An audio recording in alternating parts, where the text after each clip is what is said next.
बिस्मिल्लाहिर्रहमानिर्रहीम। नाज़रीन अस्सलाम वालेकुम। मैं हूं उमर बरलास और आप देख रहे हैं उमर बरलास अपडेट्स। नाज़रीन, हमने मुंतखब अहादीस के वाक़यात का एक सिलसिला शुरू किया है।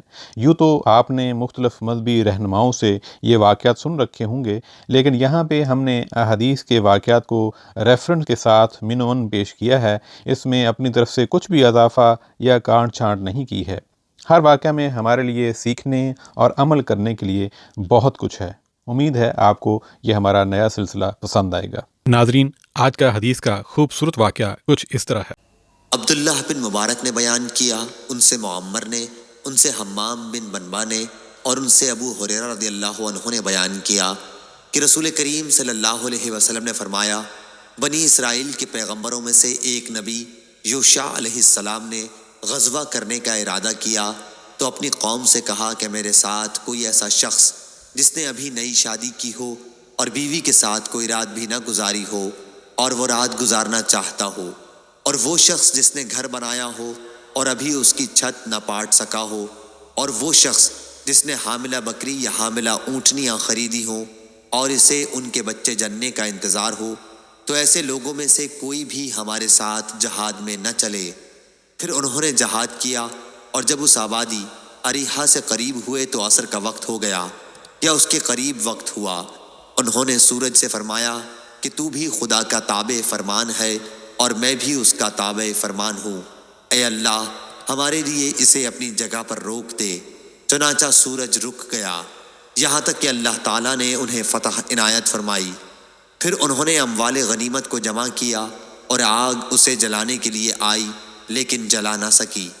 उस नबी ने फरमाया कि तुम में से किसी ने माले गनीमत में चोरी की है, इसलिए हर कबीले का एक आदमी आकर मेरे हाथ पर बैत करे। जब बैत करने लगे तो एक कबीले के शख्स का हाथ उनके हाथ के साथ चिमट गया। उन्होंने फरमाया कि चोरी तुम्हारे ही कबीले वालों ने की है, अब तुम्हारे कबीले के सब लोग आएं और बैत करें। चुनाचा उस कबीले के 2 या 3 आदमियों का हाथ इस तरह उनके हाथ से चिमट गया तो आपने फरमाया कि चोरी तुम ही लोगों ने की है। आखिर चोरी मान ली गई और वो लोग गाय के सर की तरह सोने का एक सर लाए जो गनीमत में से चुरा लिया गया था और उसे माले गनीमत में रख दिया। तब आग आई और उसे जला गई। फिर गनीमत अल्लाह ताला ने हमारे लिए जायज़ करार दे दी। हमारी कमज़ोरी और आजिज़ी को देखा, इसलिए हमारे वास्ते हलाल करार दे दी। सही बुखारी हदीस नंबर 3124। इसहाक बिन इब्राहिम ने बयान किया, कहा मैंने अबू उसामा से पूछा, क्या आप लोगों से हिशाम बिन उरवा ने यह हदीस अपने वालिद से बयान की है कि उनसे अब्दुल्लाह बिन ज़ुबैर रज़ियल्लाहु अन्हु ने कहा कि जमल की जंग के मौके पर जब ज़ुबैर रज़ियल्लाहु अन्हु खड़े हुए तो मुझे बुलाया। मैं उनके पहलू में जाकर खड़ा हो गया। उन्होंने कहा, बेटे, आज की लड़ाई में जालिम मारा जाएगा या मजलूम, और मैं समझता हूँ कि आज मैं मजलूम कत्ल किया जाऊँगा और मुझे सबसे ज़्यादा फ़िक्र अपने कर्ज़ों की है। क्या तुम्हें भी कुछ अंदाज़ा है कि कर्ज़ अदा करने के बाद हमारा कुछ माल बच सकेगा? फिर उन्होंने कहा, बेटे, हमारा माल फ़रोख्त करके उससे कर्ज़ अदा कर देना। इसके बाद उन्होंने 1/3 की मेरे लिए और उस तिहाई के तीसरे हिस्से की वसीयत मेरे बच्चों के लिए की, यानी अब्दुल्लाह बिन ज़ुबैर के बच्चों के लिए। उन्होंने फरमाया था कि इस तिहाई के 3 हिस्से कर लेना और अगर कर्ज़ की अदायगी के बाद हमारे अम्वाल में से कुछ बच जाए तो उसका 1/3 तुम्हारे बच्चों के लिए होगा। हिशाम रावी ने बयान किया कि अब्दुल्लाह रज़ियल्लाहु अन्हु के बाज़ लड़के ज़ुबैर रज़ियल्लाहु अन्हु के लड़कों के हम उम्र थे, जैसे खुबैब और इबाद, और ज़ुबैर रज़ियल्लाहु अन्हु के इस वक्त 9 लड़के और 9 लड़कियां थीं। अब्दुल्लाह बिन ज़ुबैर रज़ियल्लाहु अन्हु ने बयान किया कि फिर ज़ुबैर रज़ियल्लाहु अन्हु मुझे अपने कर्ज़ के सिलसिले में वसीयत करने लगे और फरमाने लगे कि बेटा, अगर कर्ज़ अदा करने से आजिज़ हो जाए तो मेरे मालिक व मौला से इसमें मदद चाहना। अब्दुल्लाह रज़ियल्लाहु अन्हु ने बयान किया कि कसम अल्लाह की मैं उनकी बात ना समझ सका। मैंने पूछा कि बाबा, आपके मौला कौन हैं? उन्होंने फरमाया कि अल्लाह पाक। अब्दुल्लाह रज़ियल्लाहु अन्हु ने बयान किया, कसम अल्लाह की, कर्ज़ अदा करने में जो भी दुश्वारी सामने आई तो मैंने इसी तरह दुआ की, क्या है ज़ुबैर के मौला उनकी तरफ से उनका कर्ज़ अदा करा दे, और अदायगी की सूरत पैदा हो जाती थी। चुनाचा जब ज़ुबैर रज़ियल्लाहु अन्हु उसी मौके पर शहीद हो गए तो उन्होंने तिरके में दिरहम व दीनार नहीं छोड़े, बल्कि उनका तिरका کچھ تو اراضی کی صورت میں تھا اور اسی میں غابہ کی زمین بھی شامل تھی۔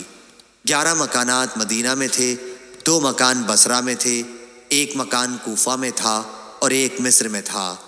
عبداللہ نے بیان کیا کہ ان پر جو اتنا سارا قرض ہو گیا تھا اس کی صورت یہ ہوئی تھی کہ جب ان کے پاس کوئی شخص اپنا مال لے کر امانت رکھنے آتا تو آپ اسے کہتے کہ نہیں، البتہ اسی صورت میں رکھ سکتا ہوں کہ یہ میرے ذمے بطور قرض رہے، کیونکہ مجھے اس کے ضائع ہو جانے کا بھی خوف ہے۔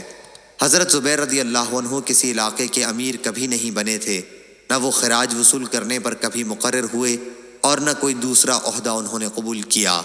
البتہ انہوں نے رسول اللہ صلی اللہ علیہ وسلم کے ساتھ اور ابو بکر و عمر اور عثمان رضی اللہ عنہم کے ساتھ جہادوں میں شرکت کی تھی۔ عبداللہ بن زبیر رضی اللہ عنہ نے کہا کہ جب میں نے اس رقم کا حساب کیا جو ان پر قرض تھی تو اس کی تعداد 22 لاکھ تھی۔ بیان کیا کہ پھر حکیم بن حزام رضی اللہ عنہ عبداللہ بن زبیر رضی اللہ عنہ سے ملے تو دریافت فرمایا، بیٹے میرے دینی بھائی پر کتنا قرض رہ گیا ہے؟ عبداللہ رضی اللہ عنہ نے چھپانا چاہا اور کہہ دیا کہ 1 لاکھ۔ اس پر حکیم نے کہا، قسم اللہ کی میں تو نہیں سمجھتا کہ تمہارے پاس موجود سرمایے سے یہ قرض ادا ہو سکے گا۔ عبداللہ نے اب کہا کہ اگر قرض کی تعداد 22 لاکھ ہوئی پھر آپ کی کیا رائے ہوگی؟ انہوں نے فرمایا، پھر تو یہ قرض تمہاری برداشت سے بھی باہر ہے، خیر اگر کوئی دشواری پیش آئے تو مجھ سے کہنا۔ عبداللہ نے بیان کیا کہ حضرت زبیر نے غابہ کی جائیداد 1,70,000 میں خریدی تھی، لیکن عبداللہ نے وہ 16 لاکھ میں بیچی۔ پھر انہوں نے اعلان کیا کہ حضرت زبیر رضی اللہ عنہ پر جس کا قرض ہو وہ غابہ میں آ کر ہم سے مل لے۔ چنانچہ عبداللہ بن جعفر بن ابی طالب رضی اللہ عنہ آئے، ان کا زبیر پر 4 لاکھ روپیہ چاہیے تھا۔ انہوں نے تو یہی پیشکش کی کہ اگر تم چاہو تو میں یہ قرض چھوڑ سکتا ہوں، لیکن عبداللہ رضی اللہ عنہ نے کہا کہ نہیں۔ پھر انہوں نے کہا کہ اگر تم چاہو میں سارے قرض کی ادائیگی کے بعد لے لوں گا۔ عبداللہ نے اس پر بھی یہی کہا کہ تاخیر کی بھی کوئی ضرورت نہیں۔ آخر انہوں نے کہا کہ پھر اس زمین میں میرے حصے کا قطع مقرر کر دو۔ عبداللہ نے کہا کہ آپ اپنے قرض میں یہاں سے یہاں تک لے لیجئے۔ راوی نے بیان کیا کہ زبیر کی جائیداد اور مکانات وغیرہ بیچ کر ان کا قرض ادا کر دیا گیا اور سارے قرض کی ادائیگی ہو گئی۔ غابہ کی جائیداد میں 4.5 حصے ابھی بک نہیں سکے تھے، اس لیے عبداللہ رضی اللہ عنہ معاویہ رضی اللہ عنہ کے یہاں شام تشریف لے گئے۔ وہاں عمرو بن عثمان، منذر بن زبیر اور ابن زما بھی موجود تھے۔ معاویہ نے ان سے دریافت کیا کہ غابہ کی جائیداد کی قیمت کتنی طے ہوئی؟ انہوں نے بتایا کہ ہر حصے کی قیمت 1 لاکھ طے پائی تھی۔ معاویہ نے دریافت کیا کہ اب باقی کتنے حصے رہ گئے ہیں؟ انہوں نے بتایا کہ 4.5 حصے۔ اس پر منذر بن زبیر نے کہا، 1 حصہ 1 لاکھ میں لے لیتا ہوں۔ عمرو بن عثمان نے کہا کہ 1 حصہ 1 لاکھ میں لے لیتا ہوں۔ ابن زما نے کہا کہ 1 حصہ 1 لاکھ میں لے لیتا ہوں۔ اس کے بعد معاویہ رضی اللہ عنہ نے پوچھا کہ اب کتنے حصے باقی بچے ہیں؟ انہوں نے کہا کہ 1.5 حصہ۔ معاویہ نے کہا کہ پھر اسے میں 1.5 لاکھ میں لے لیتا ہوں۔ بیان کیا کہ عبداللہ بن جعفر نے اپنا حصہ بعد میں معاویہ رضی اللہ عنہ کو 6 لاکھ میں بیچ دیا۔